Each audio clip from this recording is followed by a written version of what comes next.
los desafíos están, creo que uno habla de los diarios todos los días y ve cuáles son los desafíos. Y vendrán más. Y vendrán muchos más, ¿no? Porque evidentemente se está produciendo un reacomodamiento muy fuerte en la política internacional, a mi criterio personal, ¿no? Hay una vieja regla de la teoría del poder en las relaciones internacionales que dice que cuando hay un cambio en la estructura económica, a mediano plazo hay un cambio en la estructura de la sociedad mundial.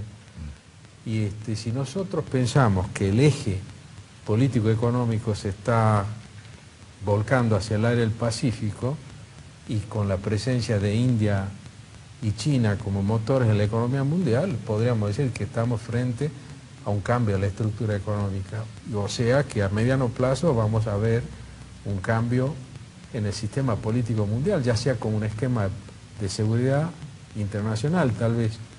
Y en ese ámbito la Santa Sede juega un papel muy importante. Más aún cuando ese eje corre desde un sector del mundo más cristiano a menos cristiano. Por ejemplo. Por eso uno de los temas se habla de la geopolítica de la Santa Sede, ¿no? Es decir, ¿puede un Estado que tiene 44 kilómetros cuadrados tener una geopolítica? Pareciera que hay una contradicción in terminis.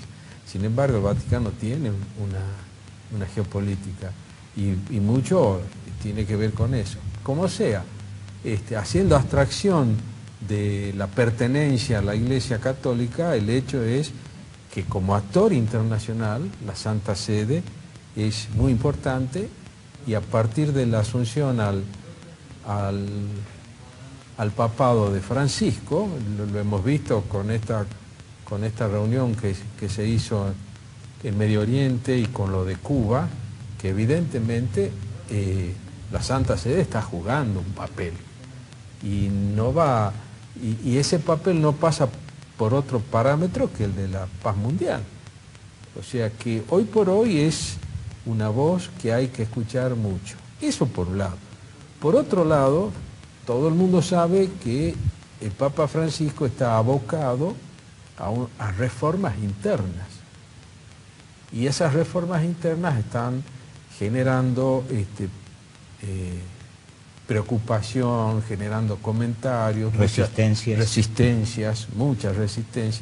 Entonces lo que pretendemos nosotros es que acá en Salta se pueda acceder a todo este conocimiento de la Santa Sede como una estructura jurídico-institucional, cuál es su naturaleza, cuáles son las formas en que se gobierna, en qué está empeñada a cambiar y cómo piensa proyectarse universalmente en función de una misión milenaria que es la de llevar un mensaje religioso. ¿Cuándo comienza este curso y para quién está destinado? Este curso está destinado, como es curso de posgrado, está destinado a todas las personas que tengan algún título de grado. Pensamos abogados, licenciados en Relaciones Internacionales, licenciados en Ciencias Políticas, profesores de Historia, profesores de Ciencias Sociales. Hemos pensado mucho en los profesores de la enseñanza media, además dentro del marco ese que la Ley Nacional de Educación propone, que es la del perfeccionamiento docente. Estos no son temas que son de acceso fácil, es algo que hay que procurárselo al medio. Así que esa gente, y además otorga puntaje docente, así que cumplimos todos los requisitos formales que exige un posgrado, ¿no? ¿Tiene validación y no, tiene examen y no examen? Sí, claro, es decir, hay gente que puede asistir, cursarlo completo, se le da un certificado de asistencia. Aquel que quiera aprobarlo, presentar un trabajo en la modalidad que más adelante propongamos. ¿Y cuánto tiempo va a durar y cuándo va a empezar? Esto empieza el día, acá lo tengo, si me permiten, para no errarle. Esto va a empezar el día 18 de septiembre y va a concluir el 17 de octubre. O sea que prácticamente un mes, todos los viernes y sábado. Fecha emblemática para terminar. Sí, ¿no? con la presencia del nuncio apostólico conmemoraremos el Día de la Lealtad, de la lealtad a la Iglesia, en este caso. Va a haber profesores locales, va a venir el nuncio apostólico Sí, y también un profesor de la Universidad Católica Argentina. Sí, una persona de mucho prestigio y mucho conocimiento, que es el doctor Miguel Ángel Iribarne. Y el nuncio apostólico, que es quien va a cerrar con un análisis de la Iglesia Católica en los 5 continentes y cómo se está trabajando un poco a esa apreciación que gira el eje de la política internacional a países que no son tradicionalmente católicos, pero sin embargo hay una gran presencia de la Iglesia, no en vano el viaje del Papa a Corea, y después está el tema que tarde o temprano China va a tener que aflojar y celebrar un concordato con la Santa Sede para regular las relaciones, ¿no? Particularmente el Papa Francisco viene dando muchas señales de política internacional. Sí, fuertemente. Es decir, tiene una fuerte presencia, incluso con reuniones, hasta en el manejo de las audiencias y de los tiempos de las audiencias. Y me parece que ha sido un eje fundamental en el diálogo en Oriente y también un eje fundamental en el diálogo de Estados Unidos-Cuba. Sí, totalmente. Bueno, esta es una de las cosas que se reconocen a la diplomacia vaticana, que dicen los expertos es una de las mejores diplomacias del mundo, ¿no? Ahora, ¿Francisco no dio una vuelta de tuerca a esa diplomacia o sigue el ritmo normal? La sensación es como No, ha cambiado la cabeza la Secretaría de Estado, que es la que lleva, la Secretaría de Estado del Vaticano es la que lleva a cabo esto, las relaciones internacionales. No, ese es un personaje fundamental en la estructura de la Iglesia Católica, y me parece que Francisco puso ahí una muy buena pieza del ajedrez, ¿no? El curso va a tener una parte muy en vivo, como diríamos aquí. Sí. ¿Por qué? Porque el Papa casi en esas fechas va a estar en Estados Unidos, ante el Congreso de Estados Unidos. Así que va a haber temas del momento para analizar. Sí, totalmente. Y bueno, hay con estas dos encíclicas, con la encíclica última y la carta apostólica anterior, hay tela para contar un rato largo, ¿no? ¿Hay una señal política que primero visite Cuba y después Estados Unidos? No, yo creo que no. Creo que no. Digamos, Cuba la visitó Juan Pablo II, la visitó Benedicto, porque se dan cuenta de que había que desactivar ese un resabio de la Guerra Fría. El otro que queda es Corea del Norte, el último que queda, ya está desactivado.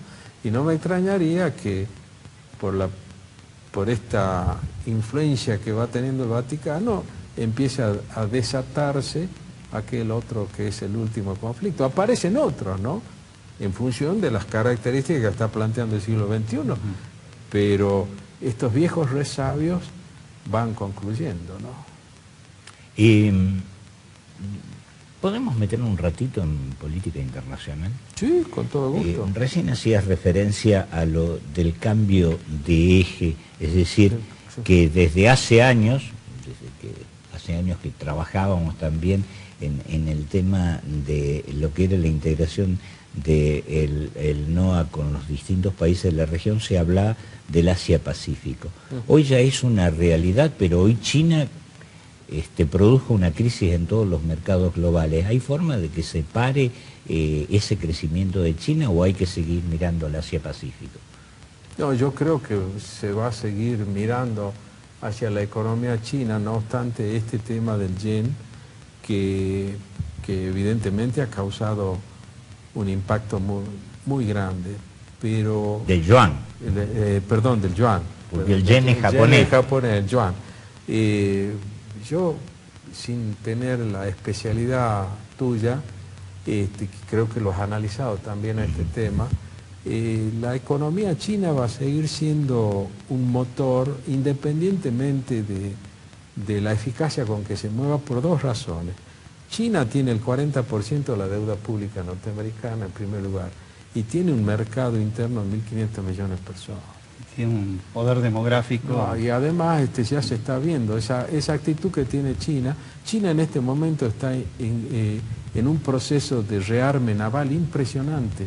¿Por qué? Porque necesita tener presencia en las rutas del petróleo, porque necesita el petróleo del Medio Oriente, el petróleo que está sacando de África, y para eso el resto del mundo, ya sabemos quién es el resto del mundo, tiene que saber que están los barcos chinos custodiando la ruta de petróleo. Por ejemplo, aparte de los acuerdos que está haciendo con Rusia y con los países de la ex Unión Soviética, especialmente Kazajistán, que son grandes proveedores del gas que necesita China para su consumo.